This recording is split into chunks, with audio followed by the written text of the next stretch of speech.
পাঁচের দশকের মাঝামাঝি বাংলা ছবির নায়ক হিসাবে দ্রুত উঠে আসছেন উত্তম কুমার।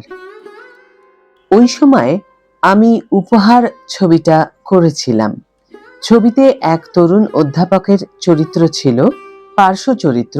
তবে চরিত্রটার মধ্যে একটা দারুণ মূল্যবোধের ব্যাপার ছিল। আমার মনে হয়েছিল ওই অধ্যাপকের চরিত্রে খুব ভালো মানাবে উত্তমকে। রোলটা করবে কিনা জানতে চাইলে রাজি হয়ে গেল। বলল, তুমি স্ক্রিপ্টটা আমায় পাঠিয়ে দিও। Hi everyone, welcome back to my channel Anjana আঞ্জনিয়া।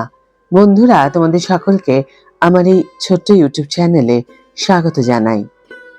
আজ আমি মহানায়কের প্রসঙ্গে প্রখ্যাত চিত্র পরিচালক তপন সিংহের বলা কিছু কথা তুলে ধরার চেষ্টা করব।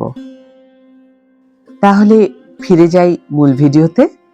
তপন সিংহ বললেন, উত্তম কুমারকে স্ক্রিপ্টটা পাঠিয়ে দেওয়ার 2-1 দিনের মধ্যেই উত্তম বলল, চিত্রনাট্য আমার ভালো লেগেছে। উপহারের শুটিং চলার সময় ওর অভিনয় দক্ষতার পরিচয় পেয়ে আমি বুঝেছিলাম ও একদিন বড় অভিনেতা হবে। ওর অভিনয় দেখে মুগ্ধ হয়েছিলাম এই কারণে, তখন অভিনেতাদের মধ্যে অভিনয়ের প্রতি অধ্যবসায় তেমন দেখা যেত না, কিন্তু উত্তমকে প্রথম দেখেই মনে হয়েছিল ও অন্যরকম। শুটিং করতে এসে কারোর সঙ্গে খুব বেশি কথা বলতো না, ধৈর্য ধরে পরিচালকের প্রতি শ্রদ্ধাশীল হয়ে অনুগত ছাত্রের মতো অভিনীত চরিত্রকে অনুসরণ করত। ও নাম করার পরেও আমি দেখেছি একই রকমই ছিল, পাল্টায়নি একটুও। একজন মানুষের বড় হওয়ার জন্য এগুলো খুবই জরুরি। 6-এর দশকের ছবি জিন্দের বন্দি। এই ছবিতে সঙ্গীত পরিচালক আলী আকবর খাঁকে দিয়ে একটা নতুন ধরনের রাগ ভিত্তিক গান করিয়েছিলাম। গানটা গেয়েছিলেন প্রসূন বন্দ্যোপাধ্যায়। রেকর্ডিং হয়ে যাওয়ার পর উত্তমকে গানটার বিশেষত্ব সম্পর্কে বললাম। উত্তম বলল, তুমি গানটা টেপ করে দাও, আমি বাড়িতে একটু প্র্যাকটিস করি, পরে পিকচারাইজেশনের সময় ফার্স্ট টেকেই ওকে। প্রথম থেকেই উত্তম যে এত ভালো করবে আমি সত্যিই ভাবিনি। এই ধরনের গানে লিপ মেলানো 4টেখানি কথা নয়, শুধু গানেই নয়, ইংরেজি সংলাপেও ডাবিং এর সময় উত্তম নিখুঁত। অজয় করের সপ্তপদী ছবির একটি দৃশ্যে ইংরেজি ওথেলো নাট্যাভিনয়ের সময় ওথেলোরূপী উত্তমের মুখে উৎপল দত্তের কণ্ঠস্বরকে তুলে ধরতে অসাধারণ লিপ দিয়েছিল উত্তম। ঠোঁট মেলানোর সময় তার শেক্সপিয়রীয় ইংরেজি উচ্চারণ অসামান্য।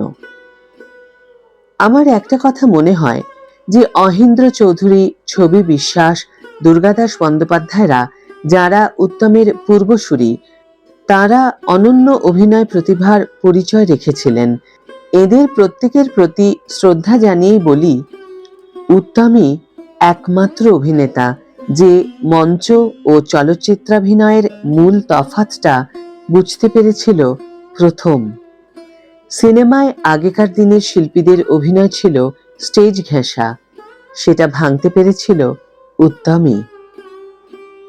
একেবারে নতুন ধরনের একটা অভিনয় ধারা সে ছবিতে নিয়ে আসে। উত্তম সত্যি সর্বোত্তম। আজকের এই ভিডিওতে যা যা শোনালাম সবটাই তপন সিংহের বলা কথা উত্তম কুমারের প্রসঙ্গে। তাদের দুজনের প্রতি অপরিসীম শ্রদ্ধা জানিয়ে আজকের এই ভিডিও এখানেই শেষ করছি। বন্ধুরা, ভিডিওটি যদি ভালো লেগে থাকে তাহলে অবশ্যই একটা ছোট্ট করে লাইক দিও, শেয়ার করো বন্ধুদের সাথে, কমেন্ট করে জানিও তোমাদের মতামত। যারা এখন আমার চ্যানেলটিকে সাবস্ক্রাইব করোনি তারা অবশ্যই চ্যানেলটিকে সাবস্ক্রাইব করে আমার পাশে থেকো, আর যারা অলরেডি সাবস্ক্রাইব করে দিয়েছো তাদের জন্য আমার অনেক ভালোবাসা এবং অনেক ধন্যবাদ। আজ তাহলে বিদায় বন্ধু, দেখা হবে পরের ভিডিওতে। ভালো থেকো, সুস্থ থেকো, সঙ্গে থেকো।